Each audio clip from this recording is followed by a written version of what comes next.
9절에서 12절입니다. 로마서 4장 9절에서 12절을 다 같이 한 목소리로 보도록 하겠습니다. 시작.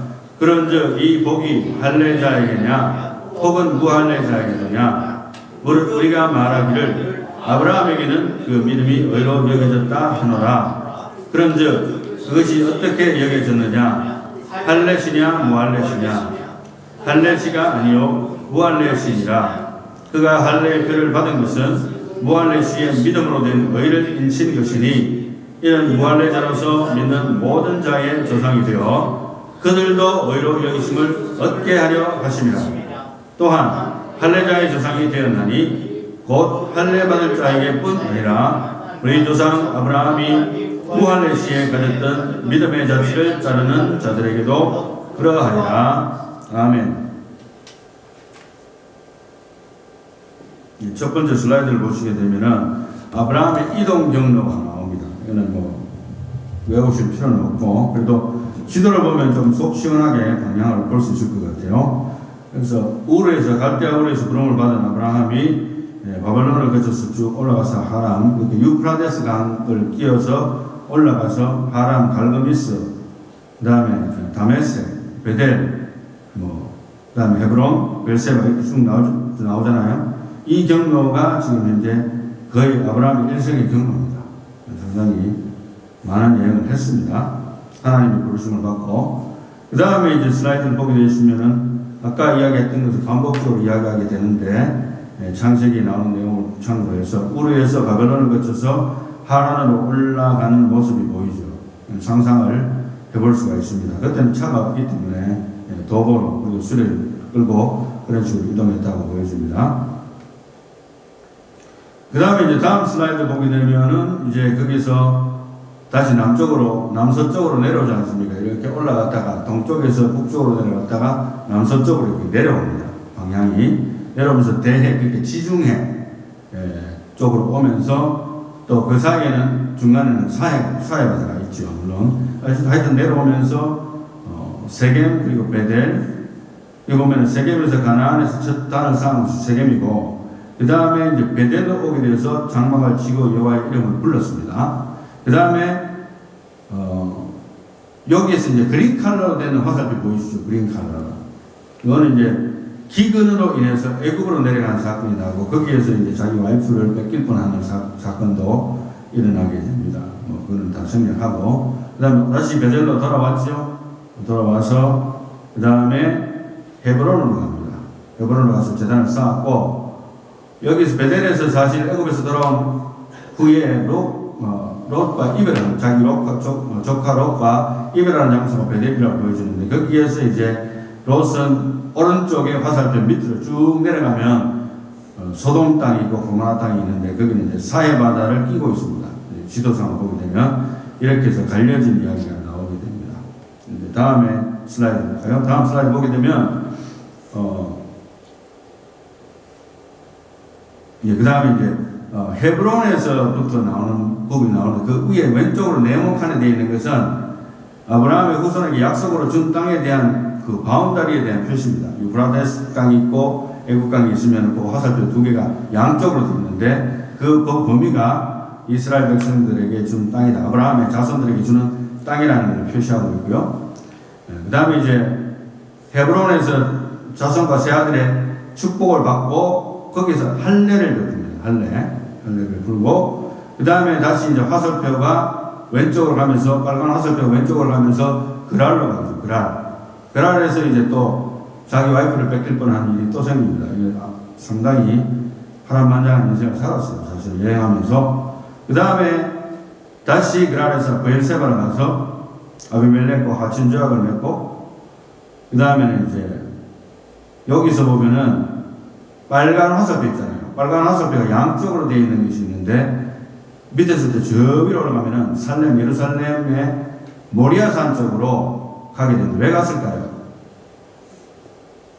자기 독자 이삭을 번제물로 하나님께 바치기 위해서 하나님이 바치라 했기 때문에 바치기 위해서 갔다가 다시 와야 되잖아요. 그래서 양쪽 화살표로 되어 있는 이유가 갔다 왔다는 걸 의미하고 있고 그 다음에 이제 나중에 브엘세바에서 파란 색깔로 오른쪽으로 화살표 해놓은 부분 보면 이삭 결혼을 위해서 종을 하란으로 보낸 사건을 별도로 이야기를 해주고 있습니다. 그래서 그런 이야기들이 파란만장한 아브라함의 인생을 지도상으로 대충 살펴봤어요. 굉장히 많은 일을 겪었어요.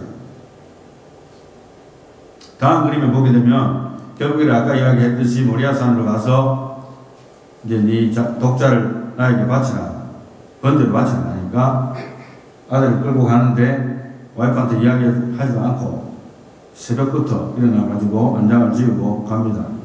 정도 떨가놓고 나중에 아들하고 둘만 남았어요. 번제 물도 없이. 그러니까 이삭이 이상한 거예요.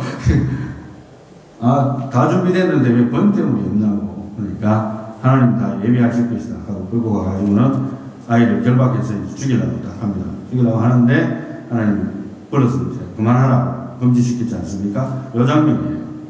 이제 아브라함의 이야기의 거의 하이라이트를 장식하는 장면인데 그런 사건이 있었습니다. 실제로 죽이진 않았지만 그래서 이삭은 어릴 때부터 큰 트라우마가 있다고 봐야 돼요. 이 사람의 인생 전체가 이 트라우마에서 아마 벗어나지는 못했을 겁니다. 믿음으로 아브라함이 나중에 설명을 해줬겠지만, 그죠? 이 트라우마에서 쉽게 벗어나지는 못했으리라고 나는 생각합니다. 어찌됐든, 이 창세기 이야기를 보기 전에, 이제 우리가 로마서를 하기 전에 창세기를 먼저 이야기했고, 지도상으로 간단하게 살펴봤습니다. 이제 로마서 4장을 봐야 되는데, 1절부터 봅시다. 그런즉 육신으로 우리 조상인 아브라함이 무엇을 얻었다 하리요? 만일 아브라함이 행위로서 의롭다 하심을 받았으면 자랑할 것이 있으리와 하나님 앞에서는 없느니라. 아브라함이 행위로서 의롭다 하심을 받았다 할 만한 사건이란다면 자기 아들을 하나님이 바치라 한다고 진짜 바친 거예요. 오늘날로 말하면 이혼감이 지금 왜냐하면 와이프하고 의논도 안 하고 큰일 저질렀으니까. 돈만 이렇게 돈 문제만 하더라도 와이프하고 의논 안 하고 했다 하면은 그게 이혼감이에요, 이혼감. 근데 아들을 갖다가 바쳐버렸으니까 죽인다고 난리쳤으니까 실제로 못 죽었으면 어떻게 할 뻔했습니까? 하나님이 살리실 줄 믿었다고 기록하지만 끔찍한 일이지 않습니까? 그래서 그렇게 행위로서 의롭다 하심을 받았으면 자랑할 것이 있을만한데도 하나님 앞에서는 없다고 말하는 것이죠. 왜냐하면 그 믿음에 대한 시련이고 하나님 그 믿음을 보셨고 3절에 성경이 무엇을 말하느냐? 아브라함이 하나님을 믿음에 그것이 그에게 의로 여겨진 바 되었느니라. 일하는 자에게는 그 삭시 은혜로 여겨지지 아니하고 보수로 여겨지니라. 내가 시간당 15불 페이 받고 10시간 일하면 얼마입니까? 그로스 페이가 150불이잖아요. 그건 정당하게 내가 일하는 걸 받는 거예요. 약속한 대로. 그러나 은혜는 그렇지 않다는 것이죠. 그 다음에 일 아니할지라도 경건하지 아니한 자를 의롭다 하시는 이를 믿는 자에게는 그의 믿음을 의로 여기시나니. 이게 무슨 말입니까? 다음 슬라이드 한번 볼까요? 다음 슬라이드 보면 조금 약간 풍자적인 이야기인데 무의도식 하는 사람들 일도 하지도 않고 계속해서 난 연구한다 말만 하고 집에 있으니까 이제 어머니의 잔소리에 도망 나왔는데 어디로 가야 좋을까나 집에만 있지 말고 나가 이제 뭐 집에서 불효령이 나는 거죠. 이런 의미로 일을 안 한다는 의미는 아니라는 걸 제가 강조하고 싶은 거예요. 그런 무의도식하는 그런 의미로 하는 게 아니고 율법적인 행동을 하는 겁니다.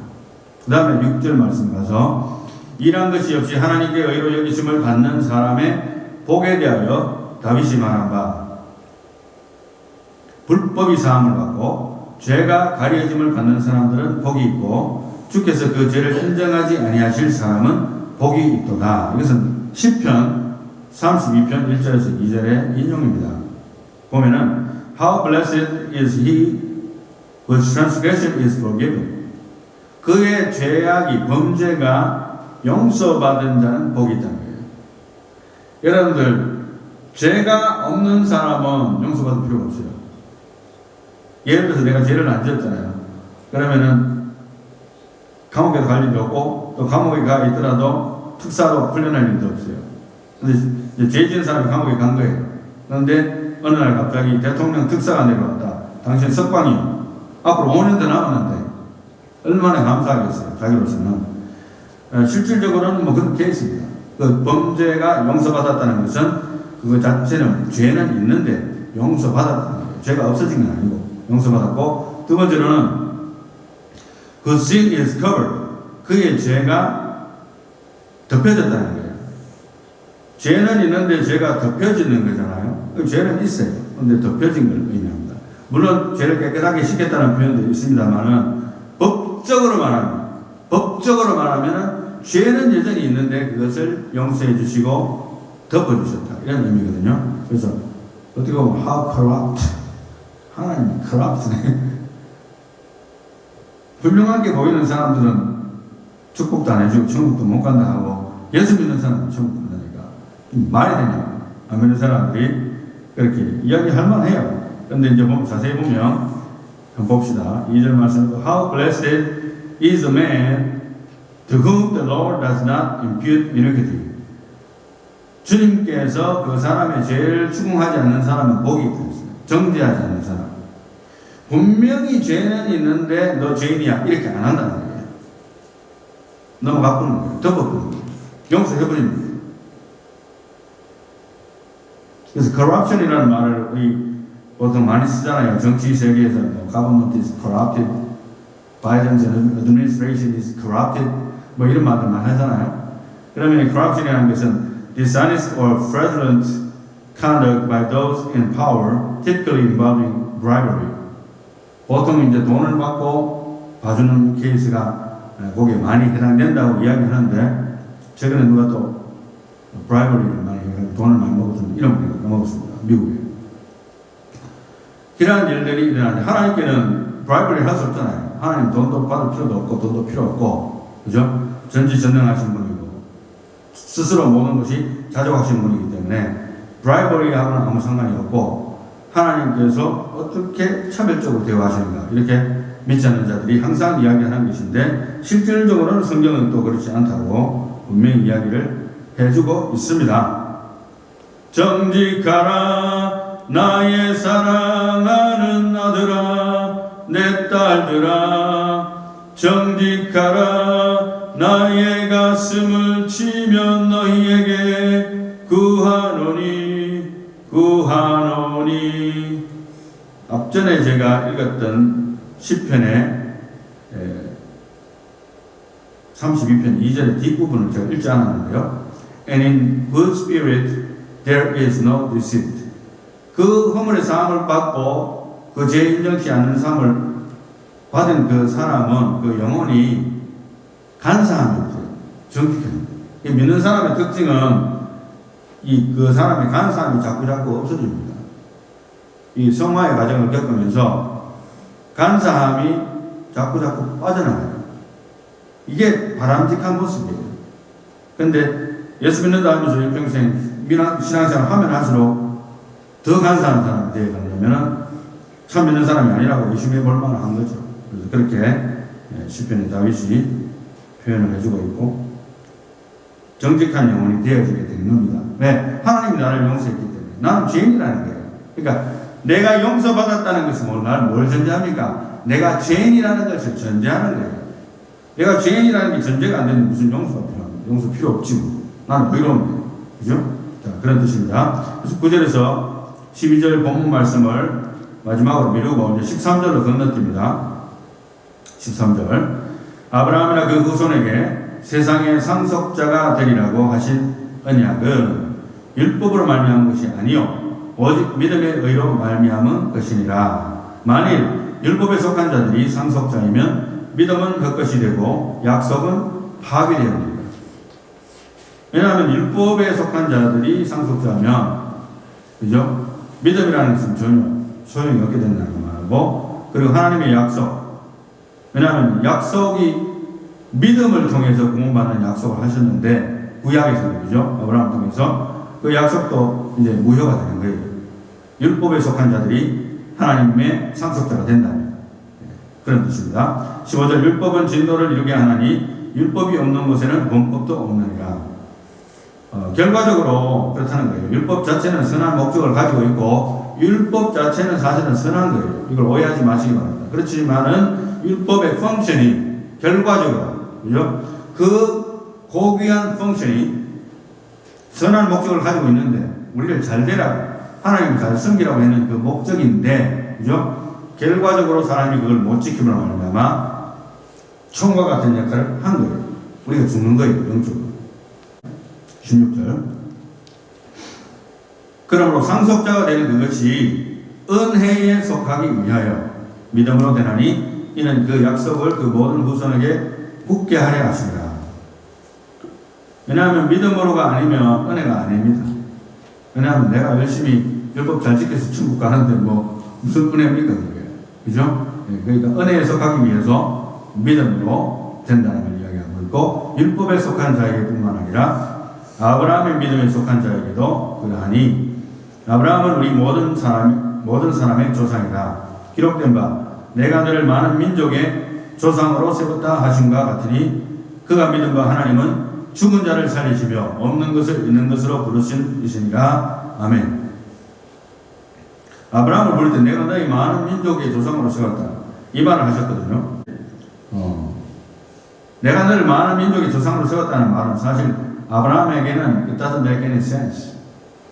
왜냐하면 자식도 없는데 무슨 내 자손들이 있단 말이에요. 이 속으로 생각할 수밖에 없는데 18절에 아브라함이 바랄 수 없는 중에 바라고 믿었으니 왜? 이제 나이는 늙어가는 거예요.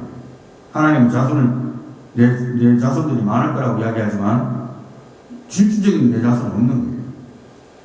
이는 내 후손이 이와 같으리라 하신 말씀대로 많은 민족의 조상이 되게 하십니다. 그가 100세나 되어 자기 몸이 죽은 것 같고 사라의 태가 죽은 것 같음을 알고도 이제 끝장난 거예요. 몸으로서는 이제는 더 이상 자손을 낳을 수 없고 믿음이 약해지지 아니하고 믿음이 없이 하나님의 약속을 의심하지 아니하고 믿음으로 견고하여져서 하나님께 영광을 돌리며 약속하신 그것을 또한 능히 이루실 줄 확신하였으니 그러므로 그것이 그에게 의로 여겨졌느니라. 아멘.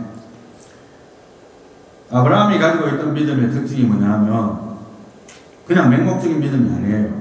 예를 들어서 내 혼자서 하나님 나에게 축복 주시고 내 자손이 바닷가에 모래같이 될 줄은 믿습니다. 이게 아니고 하나님께서 먼저 그렇게 말씀하셨고 그 약속을 붙들고 그걸 믿은 거예요. 그 표현하는 겁니다. 그래서 아브라함의 믿음의 근거는 뭐다? 하나님의 약속이 근거예요. 그러니까 하나님의 약속이 없으면 그 믿음은 그냥 맹목적인 믿음이에요. 아무런 목적도 없고 쉽게 말하면 지연참 있다가 끝나는 믿음이잖아요. 아무것도 이루어지지도 않고 이루어졌다 하더라도 그냥 우연히. 그러나 하나님께서는 말씀을 하셨고 그 말씀을 믿는지 지켜보신 거예요. 그 오랜 세월 동안 그 케이스입니다. 그래서 아브라함의 믿음의 근거는 뭐다? 하나님의 약속이다. 이렇게 말씀할 수 있겠고요. 다시 이제 무대를 창세기로 갑니다. 창세기 15장으로 다시 한번 갑니다. 사로잡혔던 조카 롯을 구출한 이후에 여호와의 말씀이 환상 중에 아브라함에게 임하여 이르시되 아브라함아 두려워하지 말라. 나는 내 방패요 너의 지극히 큰 상급이니라. 하나님께서 그렇게 말씀을 하시니까 2절 보세요. 아브라함이 이르되 주 여호와여 무엇을 내게 주시려나이까? 나는 자식이 없사오니 나의 상속자는 이 다메섹 사람 엘리에셀입니다. 아브라함의 신부, 자기 자식이 아니고 아브라함의 신부, 이 사람한테 그냥 물려줘야 되겠네요. 내 모든 것을. 이 말이거든요. 그래서 아브라함이 또 이르되 주께서 내게 씨를 주지 아니하셨으니 내 집에서 길린 자가 내 상속자가 될 것이니이다. 여호와의 말씀이 그에게 임하여 이르시되 그 사람이 내 상속자가 아니라 내 몸에서 날 자가 내 상속자가 되리라. 아멘. 하시고 그를 이끌고 밖으로 나가 이르시되 하늘을 우러러 묵별을 셀 수 있나 보라. 또 그에게 이르시되 내 자손이 이와 같으리라. 얼마나 놀랍습니까? 그리고 6절 말씀에 아브라함이 여호와를 믿으니, 여기 그 나오죠. 믿으니 여호와께서 이를 그의 의로 여기시고, 마음에 굉장히 정말 울분처럼 올라왔던 그게 있는 거예요. 아브라함도 하나님은 말씀만 하시고 나한테는 아무것도 이루어진 게 없는 거예요. 그러니까 속으로는 진짜 부글부글 끓어요. 아브라함도. 근데 이제 일단 하나님이 말씀하시니까 신뢰를 하겠다. 또 그에게 이르시되 나는 이 땅을 내게 주어 소유를 삼게 하려고 너를 갈대아인의 우리에서 이끌어낸 여호와니라. 그가 이르되 주 여호와여 내가 이 땅을 소유로 받을 것을 무엇으로 알리이까. 이제 문제를 제기합니다. 왜? 하나님은 말씀만 하실랍니까? 이 뜻이에요. 어떻게 보면 하나님한테 지금 이야기하는 거예요. 말씀만 하지 마시고 확실하게 좀 해주십시오. 이런 뜻이에요. 그래서 여호와께서 그에게 이르시되 나를 위하여 3년 된 암소와 3년 된 암염소와 3년 된 순양과 산비둘기와 집비둘기 새끼를 가져올지니라. 요거는 이제 팔레스타인인의 계약 방식을 하나님께서 그대로 따랐다고 볼 수 있어요. 그때 당시에 사람들이 하는 풍습입니다. 아브라함이 그 모든 것을 가져다가 그 중간을 쪼개고 그 쪼갠 것을 마주 대하에 넣고 그 새는 쪼개지 아니하였으며, 왜냐하면 그때 당시 사람들은 어떤 중요한 계약을 할 때에 짐승을 잡아서 반을 쪼갭니다. 쪼갠 다음에 그걸 벌려놓고 그 사이로 둘 다 계약서를 들고 거머쥐고 지나가는 겁니다. 그래서 이 계약을 파기하는 사람은 이 짐승처럼 쪼개질 것이라는 그런 암시를 주면서 지나가는 거예요. 그래서 하나님이 좋다, 네가 이야기하는 게 충분히 내가 이해한다, 네가 금은명이니까 내가 말만 해가 안 되겠구나, 오케이, 내가 너에게 보여줄게. 그래서 자비하시게도 하나님께서 그렇게 해라 했어요. 그래서 이제 11절에 솔개가 그 사체 위에 내릴 때에는, 짐승 잡은 거 위에 내릴 때에는 아브라함이 쫓았더라. 해질 때에 아브라함에게 깊은 잠이 임하고 큰 흑암과 두려움이 그에게 임하였더니, 잠이 오죠. 계속 지키고 있는데 하나님은 계속 응답도 없고 아무 말씀도 없고, 그죠? 그렇게 하니까 어떻게 되겠어요? 그래서 여호와께서 아브라함에게 이르시되 너는 반드시 알라. 네 자손이 이방에서 객이 되어 그들을 섬기겠고 그들을 400년 동안 내 자손을 괴롭히리니 그들이 섬기는 나라를 내가 징벌할지며 그 후에 내 자손이 큰 재물을 이끌고 나오리라. 너는 장수하다가 평안히 조상에게로 돌아가 장사될 것이요. 하나님께서 이렇게 말씀하셨어요. 그 자손의 미래와 아브라함의 미래에 대해서 말씀을 해주셨습니다. 굉장히 깊은 밤, 몇인지는 모르겠어요. 그리고 16절에 내 자손은 4대 만에 이 땅으로 돌아오리니 이는 아모리 족속의 제약이 아직 가득 차지 아니함이니라 하시더니 해가 져서 어두울 때에 연기 나는 화로가 보이며 타는 횃불이 쪼갠 고기 사이로 지나더라. 드디어 이제 엘리야에게 응답하셨던, 불로 응답하셨던 하나님이 아브라함에게도 불로 응답을 하셨어요. 할렐루야. 내가 그런 존재라는 것을 하나님께서 말로만 한 것이 아니고 이제 네가 봐야 되겠다, 볼 때가 됩니다. 그 다음에 18절에 그날에 여호와께서 아브라함과 더불어 언약을 세워 주시되 내가 이 땅을 애국강에서부터, 아까 그 지도를 봤죠? 애국강에서부터 그 큰 강 유라데까지 그 사이에 있는 모든 땅덩어리를 내 자손에게 주노니 곧 겐 족속과 그니스 족속과 각몬 족속과 헷 족속과 브리스 족속과 르바 족속과 아모리 족속과 가나안 족속과 길가스 족속과 여부스 족속의 땅이니라 하셨더라. 모두 다 너에게 줄게. 하나님께서 그렇게 언약을 세웠어요. 그런데 뭐 so-called 횃불 언약이라는 별명을 가지고 있습니다. 이 언약이. 이제 다시 로마서 4장으로 갑시다. 본문을 가기 위해서 로마서 4장으로 다시 가서 23절에 그에게 의로 여겨졌다 기록된 것은 아브라함만 위한 것이 아니요. 그러니까 아브라함 혼자 믿음으로 의롭 받았으니까 너 이제 의롭다, 너 구원받을 거야, 여기서 끝난 게 아니고 이 말이죠. 24절에 의로 여기심을 받을 우리도 위함이니 우리까지도 곧 예수 우리 주를 죽은 자 가운데서 살리신 이를 믿는 자니라. 예수는 우리가 범죄한 것 때문에 내줌이 되고 또한 우리를 의롭다 하시기 위하여 살아나시니라. 아멘. 이렇게 믿음의 조상이 된 거예요. 9절 말씀. Is this blessing then on the circumcised? 그러면 이 축복이 할례 받은 자들에게 주어지는 것이냐? 이런 말입니다. Or on the uncircumcised also. 아니면은 할례 받지 못한 자들에게도 주어지는 축복이냐는 거예요. 이 구원의 축복이. 의롭다 하심의 축복이. 그죠? For we say, 우리가 말하기를 faith was credited to Abraham as righteousness. 창세기 15장을 근거로 우리가 봤듯이 아브라함이 여호와를 믿음에 하나님께서 그 믿음을 보시고 그를 의롭다고 하셨다는 거예요. 죄인인데 의롭다 하신 거예요. 10절에 How then was it credited? 그럼 어떻게 그 의롭다 하심의 그 징의가 주어졌느냐는 거예요. While he was circumcised or uncircumcised. 그때 당시로 의롭다 하심이 주어질 때에 그가 할례 받은 상태였느냐 안 받은 상태였느냐. 그때 당시로는 할례를 아직 받지 않은 상태였어요. 그때의 믿음으로 하나님께서 의롭다 하신 거예요. Not while circumcised, but while uncircumcised. 나오죠? 그 다음에 11절 말씀에 And he received the sign of circumcision.